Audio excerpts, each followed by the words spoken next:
Good evening. I was wondering whether the music would accompany my opening remarks. Dear everybody, I'm happy to welcome you to this session. I saw signs that you didn't hear what I said at the beginning. I said nothing of interest at the beginning, as I will usually not contribute anything of interest to these proceedings, unfortunately. It's my great pleasure to introduce the Young Scholar Prize, the IVR Young Scholar Prize, as one of the, I think, very useful institutions, the nice initiatives, the helpful sides of our organization. At the same time, honoring scientific work of younger scholars and also reminding the established scholars in what form whatsoever to avoid the older scholars, that there's lots of talent and interesting and challenging thought around.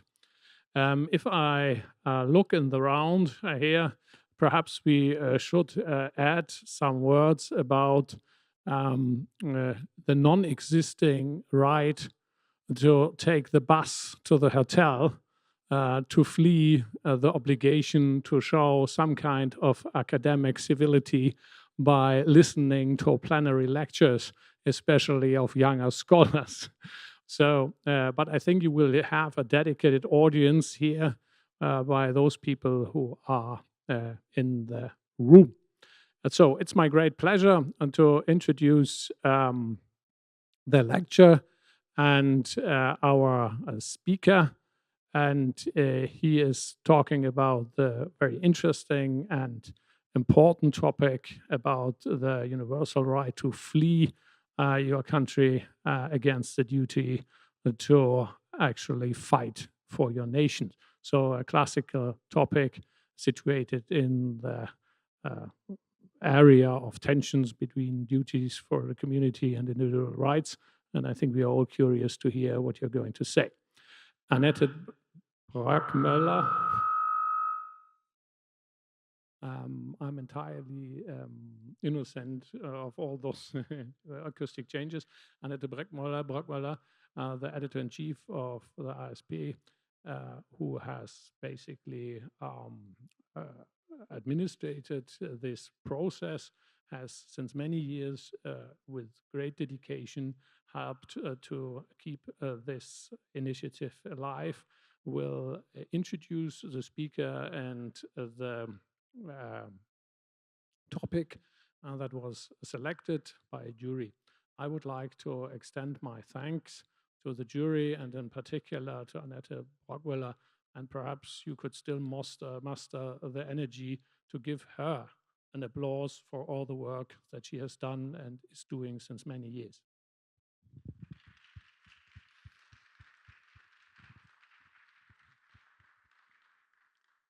Dear audience, dear all, before this year's presentation of VR Young Scholar Prize winners fellows, I would like to announce the awarding of another important prize.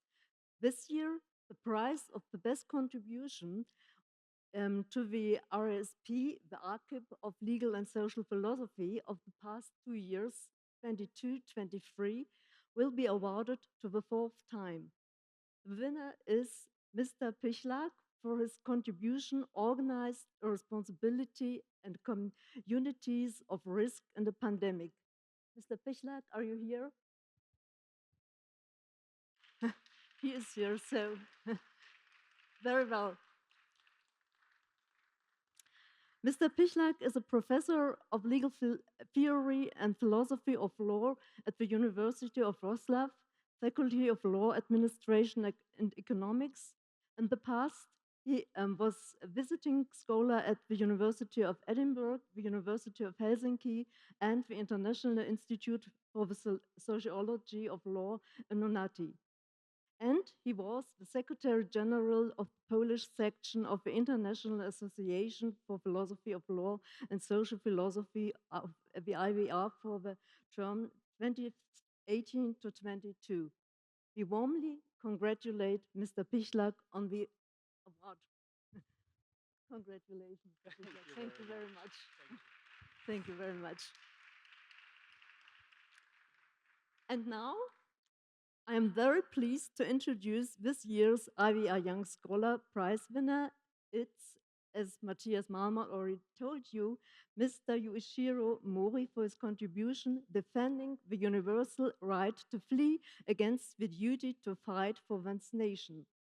Mr. Mori graduated from the Faculty of Law, the University of Tokyo in March 2013 with the highest honor. Soon after the graduation, he was appointed as a research associate at the Graduate School for Law and Politics at the University of Tokyo. During the free term as a research associate, he completed a monograph on theories of equality under the supervision of Tatsu Inoue, who is now an emeritus professor at the University of Tokyo. This monograph was published as a book titled Rational Equality in 2019.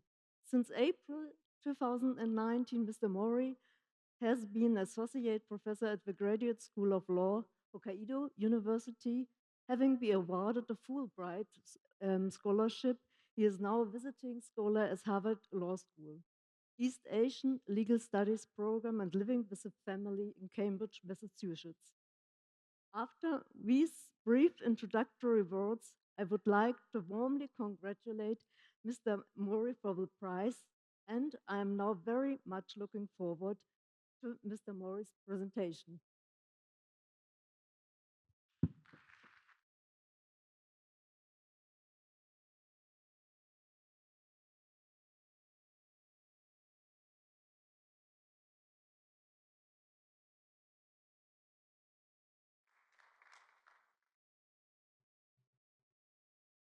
Uh, Good evening, everyone.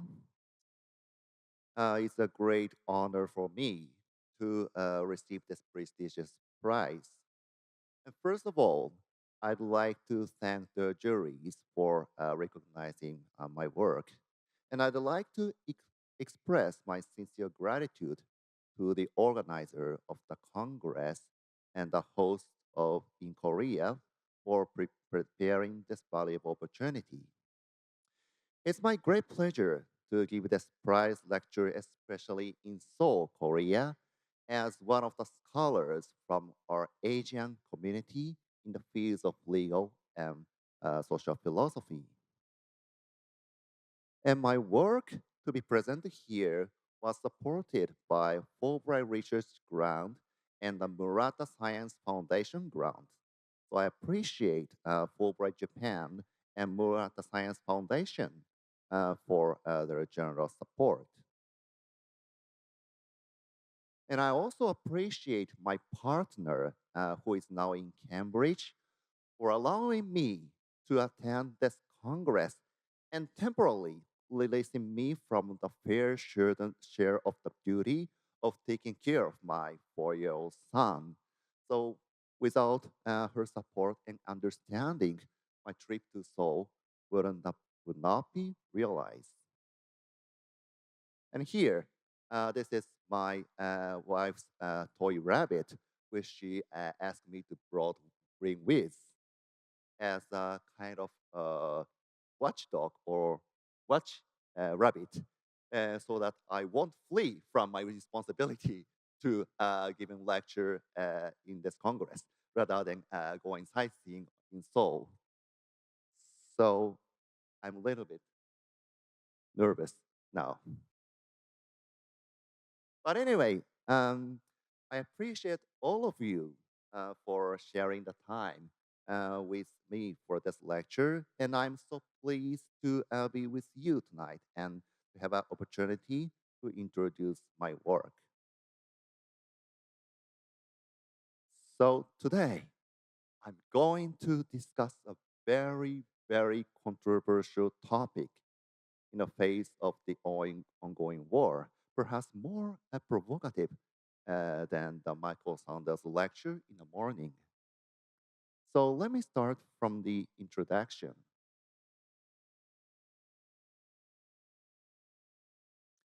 First of all, fleeing or running away is an act to which we have attributed different kinds of moral evaluations. As is said in the Bible, the prudent sees danger and hide himself, but a simple go on and suffer for it, fleeing or hiding away, more precisely, um, has been associated with virtues such as prudence. In the history of political thought, Thomas Hobbes famously admitted that a citizen may disobey his sovereign's command to sacrifice his life in fight, making room for an individual's self preservation. And in our legal practices, the law also widely recognizes an individual's interest in fleeing from danger.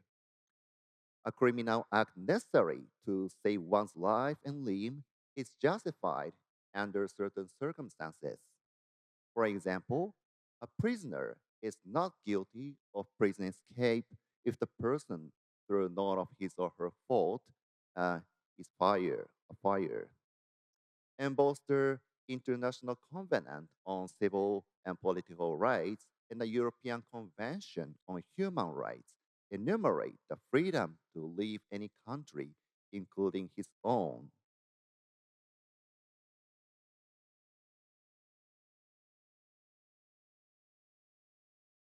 At the same time, fleeing has been met with moral condemnation. As shown in Aristotle's discussion of virtue, it has often been seen as a sign of cowardice and irresponsibility. Jean Jacques Rousseau went further and claimed when the prince says to him, "It's expedient for the state that you should die, he ought to die." Although less severely, law in our age sometimes restricts our freedom to flee from danger, even against an individual's will. Both the International Covenant on Civil and Political Rights and the European Convention on Human Rights make room for the sovereign state's exercise of conscripting its citizens for military service. They also allow their state parties to derogate from their obligations and restrict the enumerated rights, including the freedom to leave one's country, in such circumstances as a public emergency which threatens the life of nation, as we all have witnessed it in the recent war in Ukraine. Here lies the dilemma of the right to flee. Every individual has an interest in fleeing from danger to life and physical security. And if so, then no one ought to be prevented from fleeing from danger. However, there are individuals who are unable to flee by themselves, and since life and physical security are equally valuable for all, including these vulnerable individuals, the government also has a positive duty of protecting all from the cause of dangers such as invading troops. And this could mean that the government needs to coerce its able bodied citizens to sacrifice their lives and limbs to eliminate the cause of dangers such as fight in the battlefields for the protection of their vulnerable compatriots. But if so, then the right to flee ceases to be universal. It will be a right only for the vulnerable, such as children, the elderly, and the disabled.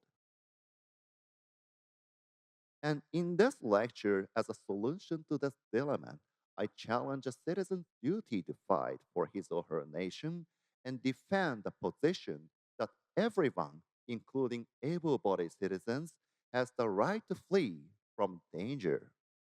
First, I clarify the ground and scope of the right to flee, which I defend here. And second, I examine I examine possible arguments for the government's restriction of the right to flee and coercion of its citizens to fight for their nation, which are based on two of the most promising arguments for political obligation, that is, a natural duty of justice and fairness. And third, after showing that they fail, I elaborate further on who ought to discharge what kind of responsibilities to enforce the protection of the right to flee for all in our international society. And finally, I respond to two possible objections to my position. So let's move on to the clarification.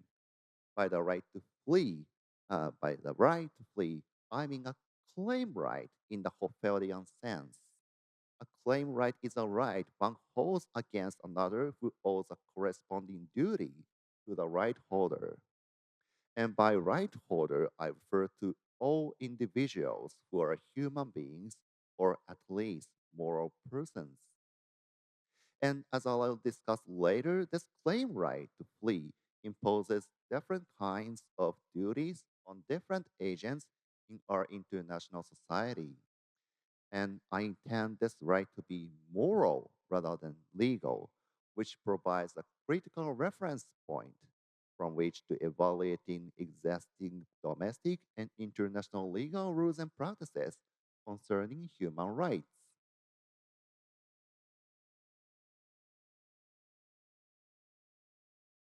By the right to flee, I mean physically distance oneself from danger to life and physical security. Conceptually speaking, the right to flee is distinguishable from the right to leave one's state, since the latter is not necessary for the former as long as an individual can enjoy security while staying in his or her own state. However, since it is obvious the government is unable to protect all of its citizens from every single enemy assault, as you know, civilian causality occurs whenever a country is under attack, and since the government is highly capable of exercising its power over those living in its jurisdiction, such as mobilizing unwilling citizens for national defense, I contend that regarding war and armed conflicts, the right to flee, as defended here, almost always entails the right to leave one's state. And for the reason of time, I skip the next slide and move on to the scope of this lecture. First, it focuses on a particular cause of danger. Conceptually speaking, the right to flee includes any cause as the object from which one flees, as long as it poses substantial danger to one's life and limb, whether it be war, persecution, natural disasters, or even viruses. But in this lecture, I focus on cases where the right to flee is exercised in time of war, while I acknowledge that the arguments here more or less may be applicable to other cases. And the second concerns so-called use at bellum. In this lecture, I focus on cases where one state fights a morally justifiable self-defense war. And if state engages in an unjust war of aggression, on the other hand, it is obvious that its citizens ought not contribute to its cause and therefore will be morally permitted to leave their state to avoid being sent to the battlefields. The third concerns the demandingness of citizens' duties. Even if one state is to fight a self defense war, if it is highly unlikely to succeed and highly likely to involve many deaths, many will regard it as implausible to insist on a citizen being sent to war against his or her will. And furthermore, if one state has already been occupied by foreign forces or fallen prey to civil disorder, it is obvious that a citizen ought to be entitled to flee.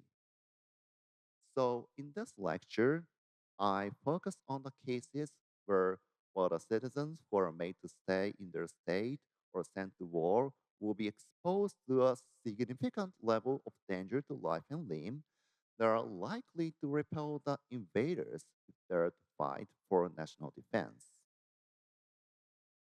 And the last focus is on the fair burden of national defense. It is widely known that even in states that adopt the universal conscription system, there may be some practice of draft dodging based on nepotism or bribery. In addition, some groups of citizens, such as women, are often categorically exempt from compulsory military service without regard to individual based aptness.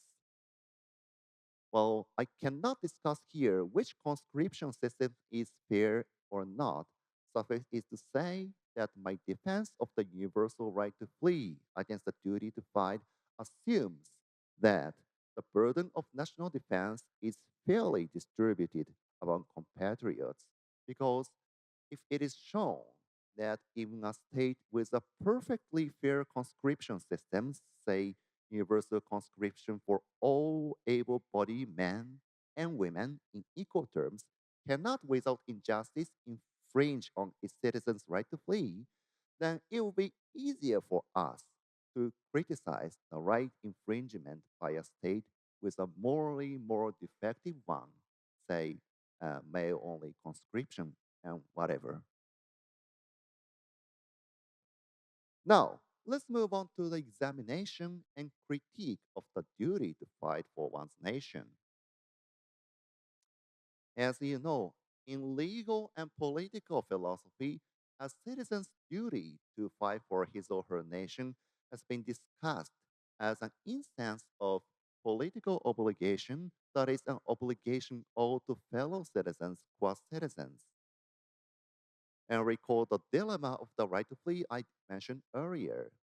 The problem here lies in the fact that if we sincerely commit ourselves to the importance of a particular kind of right, then we must say not only that our government abstains from infringing on this right, but also that we work together in enforcing the protection of this right, whether it be infringed upon by other citizens or foreign forces.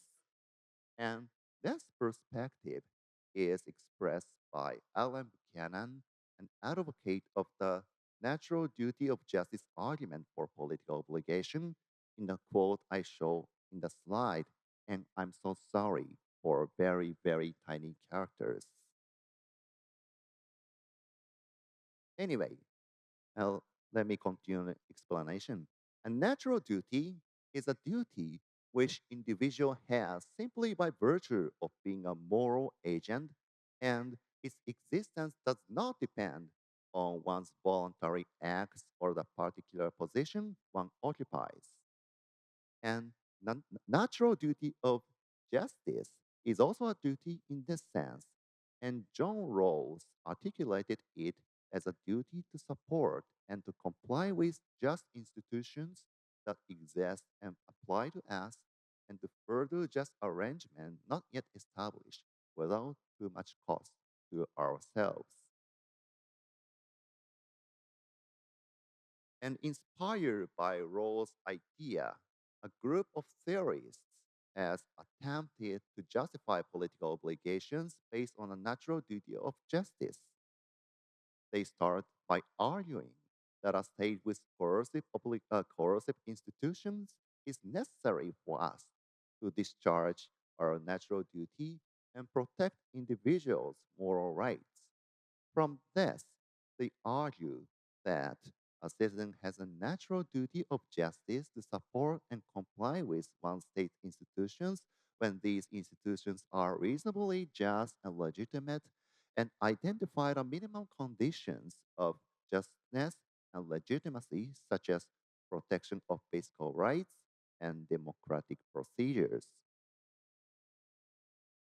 So, if one is to claim that a citizen has a duty to fight for national defense, this natural duty of justice argument seems the most natural candidate, as its basis, since it is highly plausible that the roles of just institutions include the protection of physical security and a system of national defense is required for this purpose. One might argue that the government ought to be permitted to introduce compulsory military service for national defense, and consequently, that a citizen, when conscripted, ought to fight in time of war as a natural duty to support and comply with one's state institutions. However, I think this manner of reasoning is doomed to fail. First, as such argument assumes the justness and legitimacy of the state institutions that enable the government to coerce its citizens to fight in war. But this is the very question that should be answered.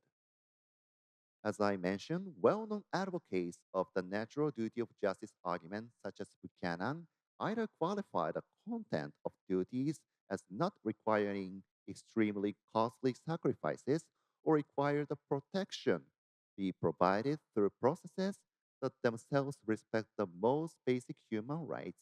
And these limitations seem quite plausibly to stem from the fact that a natural duty is a duty an individual has regardless of her prior choices. So, here let me give one thought experiment. Suppose that a hypothetical political community had suffered from an epidemic that had killed almost all its children. And also suppose that for the survival of the nation, most fertile adult members will need to procreate. But even so, it would be a monstrous violation of reproductive rights if the government were to coerce them to procreate against their will. Since military service, at least in wartime, involves more dangers to lives and limbs than childbearing and a higher moral cost of killing humans rather than bringing new life to existence, I think it is far from clear whether the state can coerce its citizens to fight in war without injustice within the framework of the natural duty of justice argument. This is my first objection. And second, and more importantly, even if we suppose rightly that just and legitimate institutions have have national defense as a component of their systems, and that a citizen has a natural duty to support and comply with them, it does not follow that the citizen's duty needs to be discharged by performing military service. Alternatively, this duty can be discharged by, say, paying taxes to maintain the function of the national armed forces run by a volunteer system, and we can make the conditions more attractive by raising salaries, raising the retirement age, guaranteeing generous pensions for veterans, and so on to secure a sufficient number of military personnel.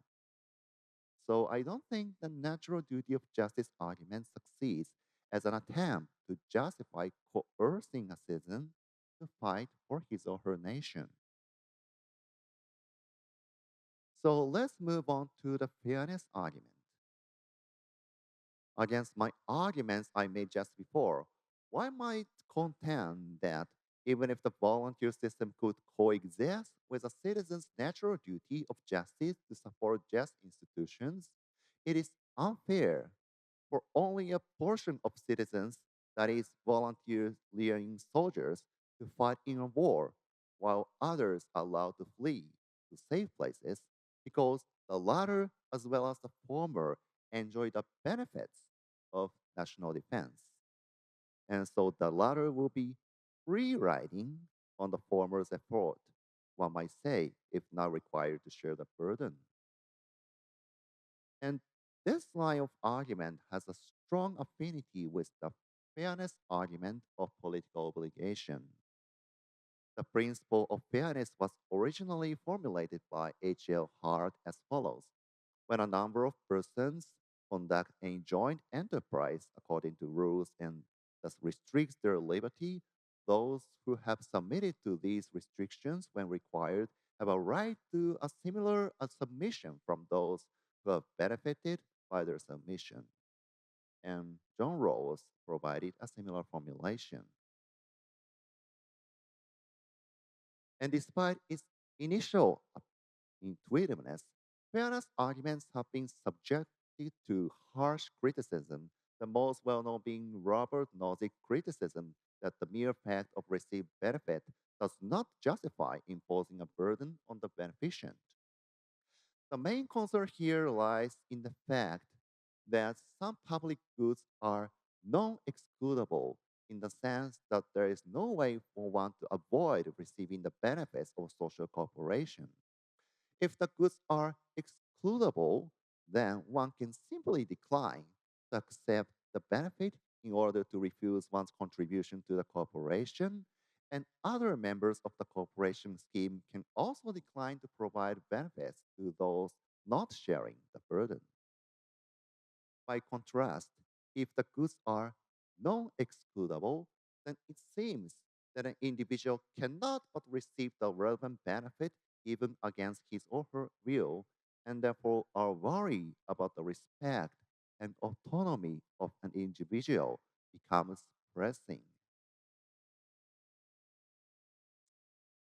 And as an attempt to respond to such a concern, George Klosko, one of the most prominent advocates of fairness argument in recent times, argued that an individual is rightly obligated to share the burden of the cooperative scheme by receiving the non-excludable goods it produces if goods supply must be first worth recipients' effort in providing them, and second, presumptively beneficial, and third, have benefits and burdens that are fairly provided. And one might want to argue for a citizen's duty to fight for national defense based on Klosko's version of the fairness argument. And actually, Klosko himself attempted to justify compulsory military service based on this argument in his book. So one might argue that it satisfies the first condition since the expected risk for each citizen is generally lower if national defense were not provided. It satisfies the second condition since since the benefits of physical security provided by national defense is necessary for an accessible life for all members of the community, and it can satisfy the third condition as long as the term of conscription is designed in a sufficiently fair way. And if so, one might conclude that a citizen who has benefited from the national defense of his or her own state ought to fight in war if conscripted, even though it involves a danger to his or her life and limb, and he or she will rightly be condemned as a free rider by his or her compatriots who are fighting for the nation if he or she refuses to do so. However, I do not think this line of argument is successful either. First, as is the case with the natural duty of justice argument I examined earlier, it does not follow from the requirement of sharing the fair burden of supplying national defense among its beneficiaries that the only way to fairly share this burden ought to be universal conscription. As with other non excludable and indispensable public goods, such as the police or firefighters, it is arguable that the fair burden of national defense can coexist with the volunteer or even mercenary systems as long as all beneficiaries are required to pay their fair share of taxes to maintain the armed forces. When attempting to justify universal conscription based on the fairness argument, And Klosko considered the community's prior decision to adopt this measure as a given because he wrote, let us assume that the members of a community X institute compulsory military service, and under these circumstances, assuming that a number of X members sufficient to ensure the safety of X and its inhabitants to comply, the member who decided not to comply will obviously be a free rider. But it is unclear why this prior decision itself can provide a morally non-arbitrary basis for choosing among the possible ways for fairly sharing the burden of national defense among benefiting compatriots. Alternatively, Klosko might appeal to what he called the nature of the scheme in question, since he contended that the nature of one's expected contributions, such as physical labor restraints on one's pattern of consumption or financial contributions, depends on and vary with its different kinds. However, it is again unclear what nature of national defense requires that a citizen's contribution to it ought to be physical labor, that is, military service, considering that no public good seems incapable of being provided in nature and the division of labor between the paid volunteers and the taxpayers. And there is nothing unfair about this division of labor as long as, number one, those who volunteer for the armed forces have been informed of the dangers inherent in advance. And number two, who have chosen other occupations, which seems to be hold true, at least in almost all liberal democratic states. And number three, are sufficiently paid. And furthermore, to ensure a fair share of the burden, we can also impose an exit tax on those citizens fleeing from the state in a war, or subject them to taxation on income earned abroad to support those citizens staying and fighting for the nation. And as long as taxes are set at reasonable levels based on individuals' income, this will not impose an unreasonable burden on the right to flee. So there seems to be no reason to choose the conscription system where volunteer system can be adopted without unfairness. And second, if we suppose that the only acceptable contribution by the citizens to national defense is performing military service themselves, that could lead to a problematic conclusion with those unable to perform military service due to, say, physical handicaps. Klosko said the dividing line between excludable and non excludable good is rough, depending on the expensiveness or inconvenience of denying access to specified people. But what he did not mention is that even goods regarded as uncontroversially non excludable can be supplied in an excludable way in particular circumstances without prohibitive costs. So let me give a thought experiment again. Suppose only the physically handicapped are abandoned in a small village in war, and the invading troops intend to massacre them. And if their government decides not to rescue the handicapped because they have been and will be unable to perform military service, many would perceive this decision as objectionable. Since the members of the corporation can rightly refuse to provide excludable goods to those not sharing the burden with them, there seems to be no theoretical resources to prevent this counterintuitive conclusion within the framework of the fairness argument. Third, if Klosko is right, that the motivation behind a fairness argument is a general idea of fairness, that is, similar individuals should be treated similarly, his fairness argument could betray its own raison d'etre by magnifying the unfairness globally. Let me explain. Even if all the states were to adopt universal conscription and the restrictions of their able bodied citizens' right to flee in the case of a self defense war, the substantial costs of these measures would significantly vary among the citizens of different states.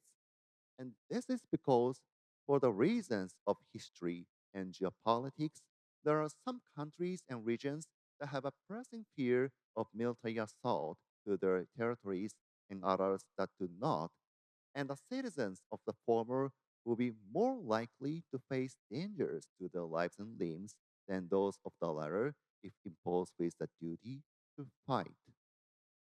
And these citizens are all similarly able bodied, but differ only in the contingent fact of being born in different places.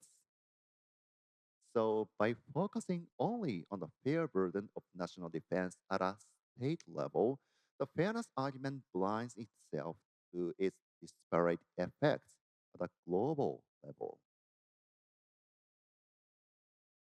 So let's move on to the next section. The next thing I need to do is show how to enforce the protection of the right to flee among different agents around the world. Because even if one's own state abstains from prohibiting its citizens from leaving its territory, their physical security will be precarious unless there is any other state that will let them in. So I will elaborate on what kind of corresponding duties this right imposes on these different agents. First, the duties of one's own state.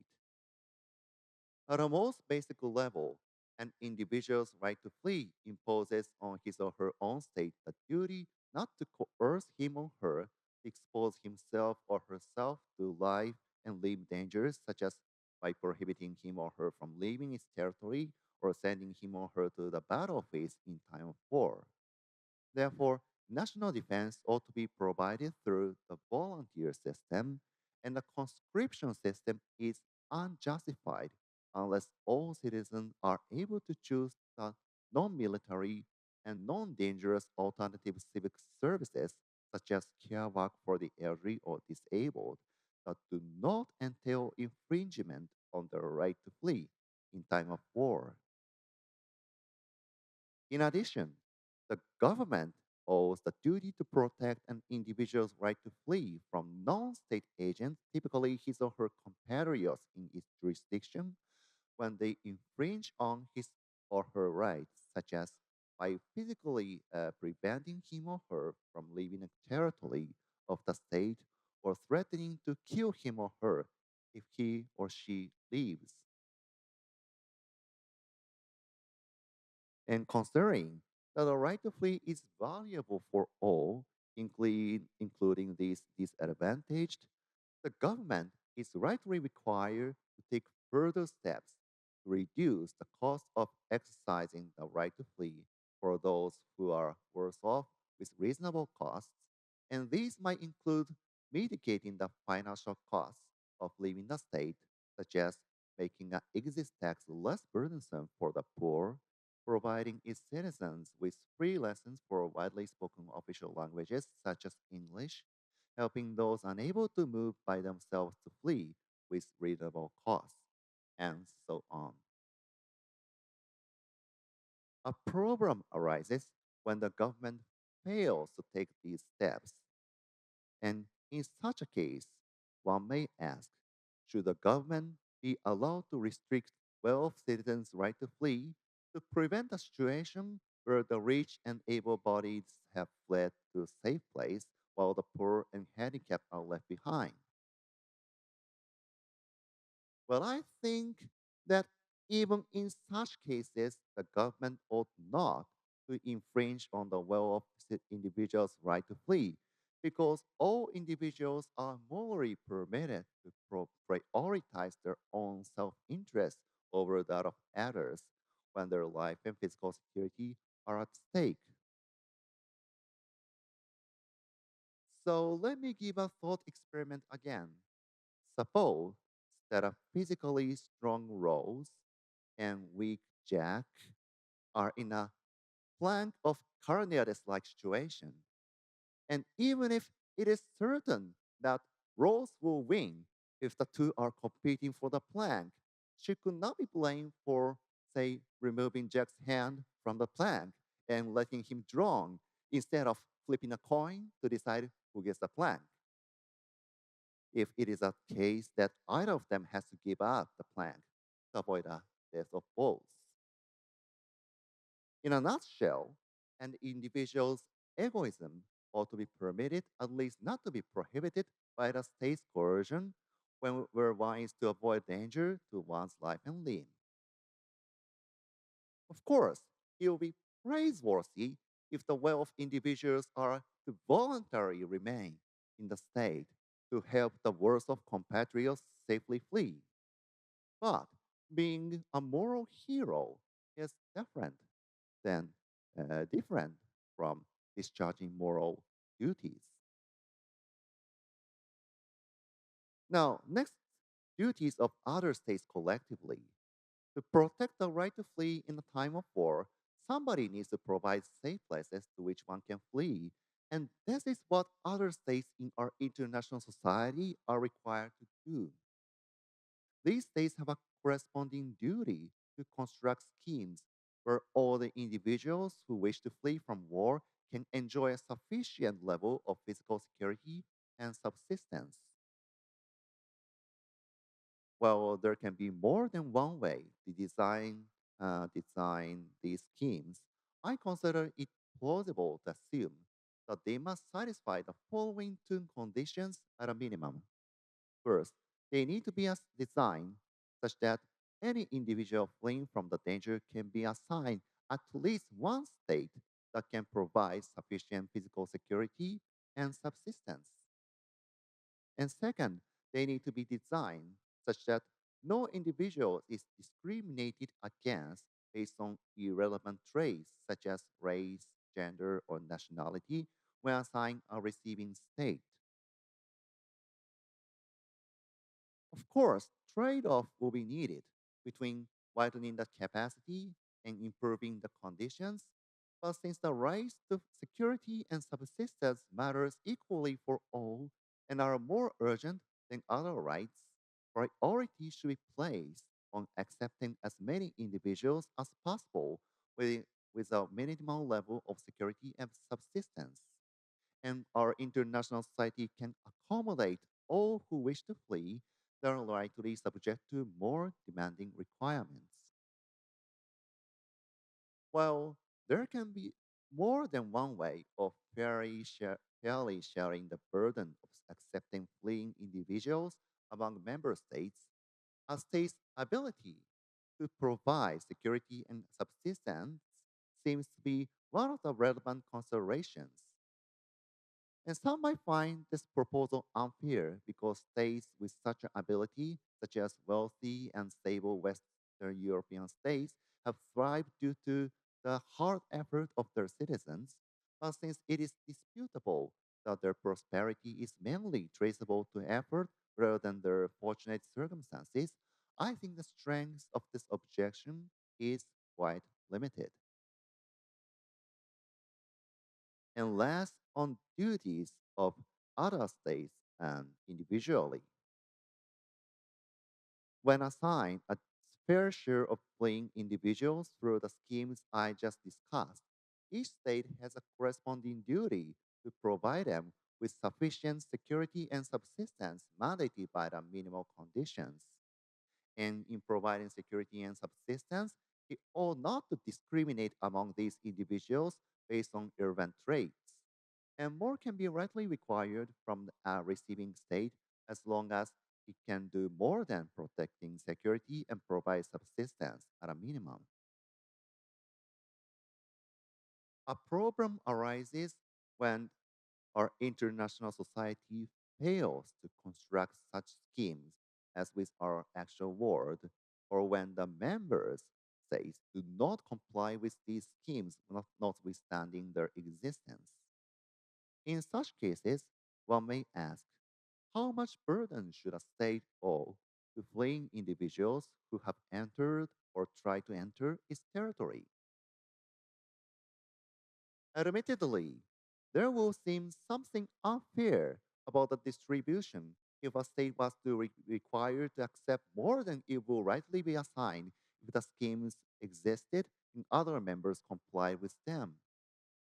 However, I think it is arguable that this unfairness could be overridden by the far more urgent situations of the fleeing individuals whose lives and limbs are at stake, and a state is rightly required to accept as many as it can until it is no longer able to sufficiently protect the security and subsistence of its own citizens.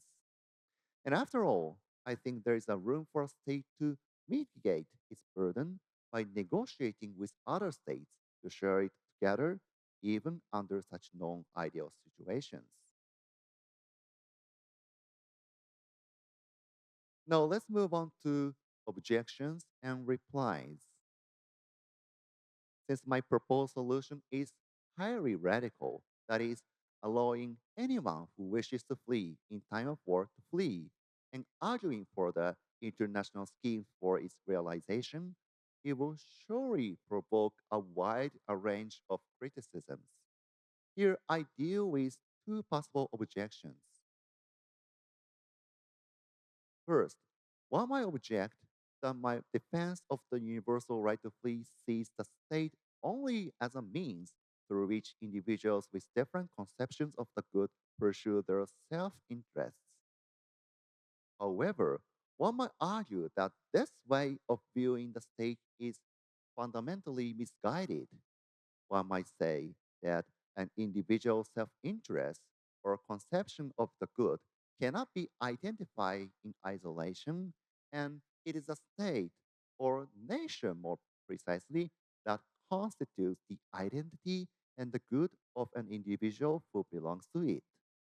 If so, one might continue, an individual who has abandoned his or her own nation will lose the basis for reflecting on which choice truly manifests his or her identity and therefore be unable to live well in accordance with his or her conception of the good, even if enjoying physical security. And one might go further that he or she could live well, live better, even when he or she died for his or her nation in a self defense war. However, I find this objection unconvincing. To begin with, an individual belongs to more than one community that has made it possible for him or her to identify with various roles, such as a citizen of the nation or a parent of two kids. So it is far from clear that a man like me cannot live well in accordance with his identity by, for example, leaving the nation with his wife and the son rather than stay remaining to fight. Moreover, I suspect that this objection tacitly assumes that a state can make its citizens live well by coercion. So let me explain. Even if individuals' identity and self understanding are partly constituted by the history and culture of the nation and he or she belongs to, given the ambiguities of the meaning of the nation's history and the multi-tiered relations he or she has with her nation and other communities, he or she needs to exercise complex interpretations of the meaning of his or her possible choices within his or her nation's history to reflect upon the relative importance of the nation to his or her identity compared to other communities to determine which particular choice better fits his or her identity. And the important point is that it is he or she alone who can engage in this exercise with a responsibility for living this life. And an individual cannot live well by coercion because a coerced life ceases to be his or her life, however good it may be from other evaluated standpoints. So, to live well, his or her nation ought to allow him or her to decide the important choices that affect him or her, and this was true even when his or her nation is under attack. Second, one might object the natural conclusion of my position will be a world tyrannical state. Let me explain. If individuals are allowed to flee to another state as they wish whenever their own states are being invaded, it is possible that these danger aversive individuals would end up with being stuck in one state with no exit except for the outlaw state surrounding it. And if in such situation the outlaw state is to launch an invasion, one might question, should the danger aversive individuals still be allowed to flee or hide away, even if this can lead to the outlaw states conquering the whole globe? Well, I do not consider this scenario realistic because citizens are rightly required to support the volunteer-based national defense system of their own states through tax payments. I am ready to acknowledge its logical possibility. And I believe that there are two responses to this objection, one concessive and the other non-concessive. The non concessive response is that even in such a situation of the outlaw state conquering the world, individuals ought not to be coerced to fight for self defense. Although it will surely be regrettable if our globe is dominated by a world authoritarian state, it does not follow from this that the government is morally wrong in not doing its best to stop this conquest from occurring. The government just comply with the agent relative duty not to infringe on the right to flee. In this state of world authoritarianism, those living its jurisdiction will have a natural duty of justice to establish uh, natural duty of justice to establish just arrangements, albeit within reasonable costs. And if their attempt succeeds, then a Kantian rightful condition might be realizable in the World Republic, a state that may be more stable than the system of sovereign states we currently have. And this is my non concessive reply. The concessive response is that in such an exceptional situation where there is no more exit, and particularly where the outlaw state is likely to engage in mass killings, it is all things considered justified for the majority of individuals to unite and fight in self defense by introducing compulsory military systems and coercing able bodied individuals to fight in the battlefields. However, this is an important point since the unwilling individual's right to flee is still morally wrongly infringed upon in the scenario, then the majority would owe them due compensation or reparation after repelling the invaders.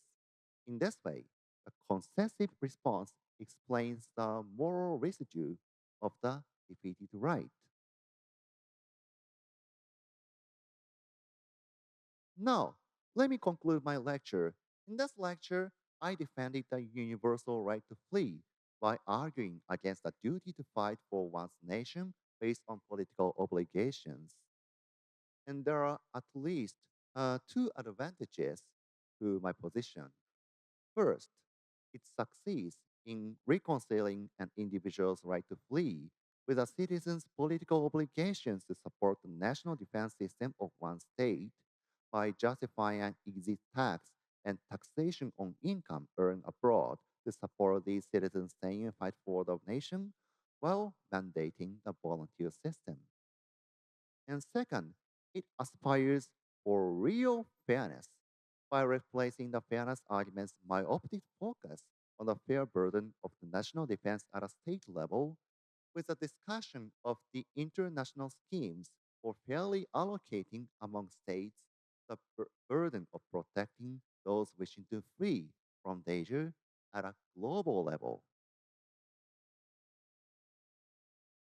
In closing, I wish to emphasize the second advantage I mentioned more vividly by comparing my position with that of Kazuo Inoue, a Japanese legal philosopher and who was my supervisor when I was in the University of Tokyo. In his book titled Facing Ukraine War, The Reality and Lessons of the Putin as Nightmare, written in Japanese, Inoue highly appraised the Ukraine government's decision to fight against Russia by prohibiting some of its citizens from leaving its territory rather than allowing all to leave as a prudential way of incentivizing European countries to accept as many of its vulnerable citizens as possible. So let me quote from the passages from his book. It is because Ukraine government is fighting against Russian troops by introducing general mobilization, which prohibits males aged 18 to 60 from leaving a country, while permitting women, children, and the elderly to flee abroad, that European countries, which have been closing their doors to refugees, have accepted so many Ukraine refugees, undertaking the risk of a new refugee crisis. If Ukraine government had adopted the policy of allowing anybody who wanted to flee abroad to do so, European countries would not have opened their doors to Ukraine refugees so widely as they actually do now. It is not only because they will have had to avoid the excessive burden of accepting refugees, but also because they are not so generous as to support a country that unconditionally allows its people to flee without fighting on their own against the invaders in the first place. And he also deemed the proposition the international society helps those who help themselves as an old and established maxim of international politics. So, what shall I say to my former supervisors? To be sure, one can dispute Inoue's understanding of the causal relationships and the intentions of the European countries.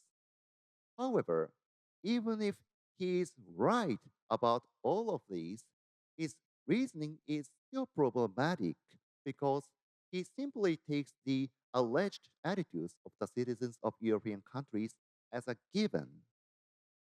If in this case they feel no guilt in expecting the government of the invaded state to restrict the flow of its citizens and send them to the battlefields even against their will by saying the international society help those who help themselves, it is because they are in a privileged position of being born and residing in safer states that are unlikely to be invaded due to their fortunate geopolitical positions. If they were to put themselves in the shoes of the citizens of the invaded state who wish to flee but are prohibited from doing so because of their nationality and gender that they did not choose and that are difficult to change, they will reject the very claim they have made against its citizens.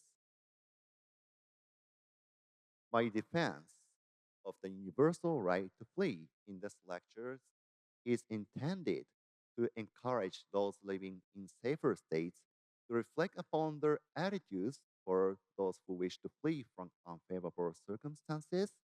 And I hope this will make us recognize the reality of unfair distribution of security among individuals living in different parts of the world and contemplate what we can and ought to do to mitigate its effect.